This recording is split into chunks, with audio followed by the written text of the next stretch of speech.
Hello दोस्तों, स्वागत है आपका एक और वीडियो में। आज आप देखने वाले हो ब्लू लैगून मूवी जो 1980 में रिलीज हुई थी। इस मूवी में भाई अपने बहन को पेल देता है। फिल्म की शुरुआत होती है जहां हम एक परिवार को देखते हैं जो यूरोप की यात्रा कर रहा होता है। इस परिवार में 9 साल का रिचर्ड, 7 साल की एमिली और उनके अंकल शामिल होते हैं। जब उनका जहाज समंदर के बीच में पहुंचता है तब अचानक उसमें आग लग जाती है। इस हादसे के दौरान जहाज का कुक पैडी दोनों बच्चों को एक छोटी नाव में लेकर निकल जाता है। आग और धुएं की वजह से वे बाकी लोगों से बिछड़ जाते हैं और समंदर में दूर चले जाते हैं। रात तो वे किसी तरह निकाल लेते हैं, लेकिन अगले दिन जब एमिली उठती है तो उसे दूर एक द्वीप आइलैंड दिखाई देता है। वह तुरंत पैडी और रिचर्ड को जगाती है। द्वीप को देखकर पैडी बहुत खुश हो जाता है और तीनों वहां चले जाते हैं। द्वीप पर उन्हें पानी और खाने के लिए फल मिलते हैं, लेकिन रिचर्ड को पानी के पास एक इंसानी खोपड़ी भी मिलती है। इससे पैडी डर जाता है और वह पानी से दूर रहने की सलाह देता है। पैडी बच्चों को जिंदा रहने के तरीके सिखाने लगता है, जैसे मछली पकड़ना, आग जलाना और घर बनाना।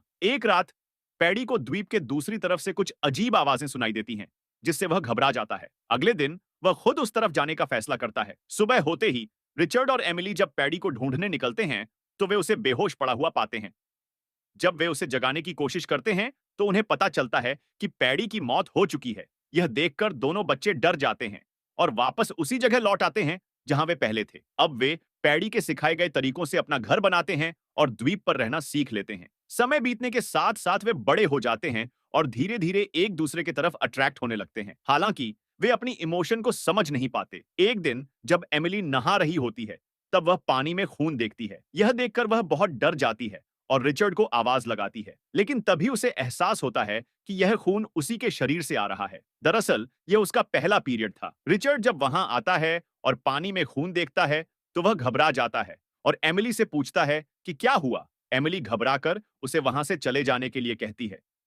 बाद में रिचर्ड उससे इस बारे में पूछने की कोशिश करता है, लेकिन एमिली उसे कुछ नहीं बताती। रिचर्ड बार बार एमिली से पूछता है कि खून कहां से आया था, लेकिन एमिली खुद भी नहीं समझ पा रही होती और उसे ठीक से जवाब नहीं देती। समय बीतने के साथ वे दोनों एक दूसरे की ओर और भी ज्यादा अट्रैक्ट होने लगते हैं। एक दिन जब एमिली द्वीप पर घूम रही होती है तो उसे एक अजीब सी मूर्ति दिखती है जिससे खून बह रहा होता है। यह देखकर वह डर जाती है और वहां से भाग जाती है। जब वह यह बात रिचर्ड को बताती है तो रिचर्ड उल्टा उसे डांट देता है और गुस्से में वहां से चला जाता है। एक रात जब एमिली सो रही होती है तब उसे एक डरावना सपना आता है जिसमें वह देखती है कि रिचर्ड मर चुका है। यह देखकर वह डर जाती है और घबराकर रिचर्ड के गले लग जाती है। वह रोते हुए रिचर्ड से कहती है, मुझे छोड़कर कभी मत जाना। इसके बाद वे दोनों पहली बार किस करते हैं, लेकिन इस दौरान रिचर्ड अपना कंट्रोल खो देता है और एमिली पर हावी होने लगता है, जिससे एमिली गुस्से में वहां से चली जाती है। रात को जब एमिली सो रही होती है तब रिचर्ड धीरे से उसके पास आता है और उसे हल्के से छूने लगता है। यह महसूस होते ही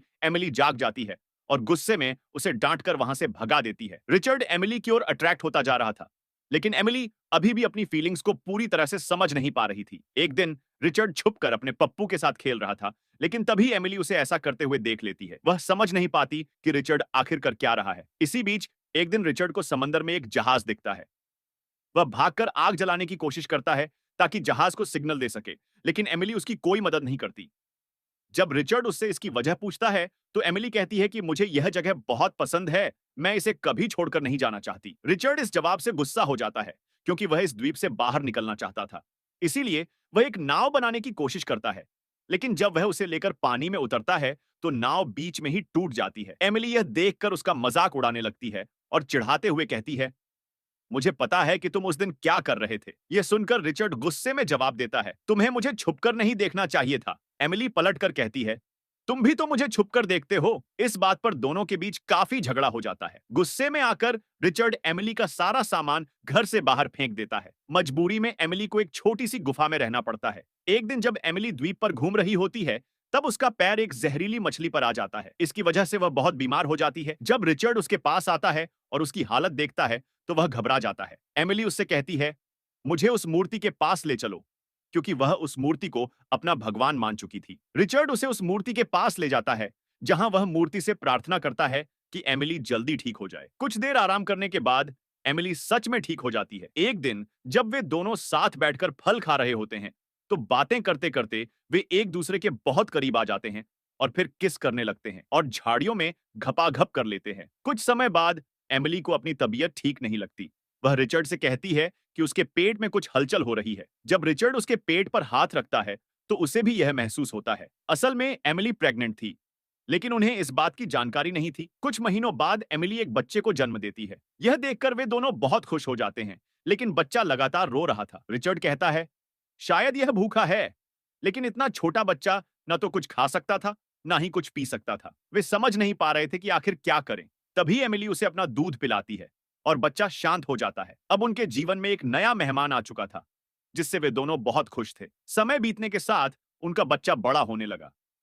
एक दिन जब वे समंदर किनारे पर घूम रहे थे, तब रिचर्ड के पिता का जहाज उसी द्वीप के पास से गुजरता है। रिचर्ड के पिता उसे देख भी लेते हैं, लेकिन उन्हें लगता है कि यह कोई आदिवासी है, इसलिए वे बिना रुके वहां से चले जाते हैं। रिचर्ड और एमिली भी जहाज को देख लेते हैं, लेकिन अब वे इसी द्वीप पर रहना चाहते थे, क्योंकि वे यहां बहुत खुश थे। एक दिन वे उसी जगह जाते हैं जहां वे पहली बार पैडी के साथ आए थे। इस दौरान उनका बच्चा अनजाने में एक जहरीला फल तोड़कर नाव पर रख देता है, लेकिन रिचर्ड और एमिली को इस बारे में कुछ पता नहीं होता। जब वे वापस लौट रहे होते हैं तो बच्चा गलती से नाव की पतवार पानी में गिरा देता है। एमिली रिचर्ड को आवाज लगाकर बुलाती है, लेकिन तभी वह देखती है कि रिचर्ड के पीछे एक शार्क आ रही है। डर के मारे एमिली दूसरी पतवार से शार्क को मार देती है, जिससे रिचर्ड बच जाता है। लेकिन अब उनके पास नाव चलाने के लिए कोई पतवार नहीं बची थी। अब उनकी नाव समंदर में बहने लगती है और देखते ही देखते वे फिर से समंदर में भटक जाते हैं। उनके पास ना तो खाने के लिए कुछ था और ना ही पीने के लिए पानी। रिचर्ड और एमिली भूख और प्यास सह सकते थे, लेकिन उनका बच्चा बहुत छोटा था,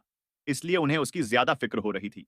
2 दिन गुजर जाते हैं। भूख से तड़पते हुए बच्चा वही जहरीला फल खा लेता है, जिसे एमिली देख लेती है, लेकिन अब कुछ नहीं किया जा सकता था। रिचर्ड वह फल उठाता है और वे दोनों फैसला करते हैं कि वे भी अपने बच्चे के साथ अपनी जान दे देंगे। वे जहरीला फल खाकर लेट जाते हैं, लेकिन उनका बच्चा अभी भी जिंदा था। आखिर वह जहरीले फल से क्यों नहीं मरा, ये हमें भी नहीं पता और यहीं पर यह फिल्म खत्म हो जाती है। अगर आपको मूवी की स्टोरी पसंद आई हो तो चैनल SY रोमान को सब्सक्राइब जरूर करना। धन्यवाद।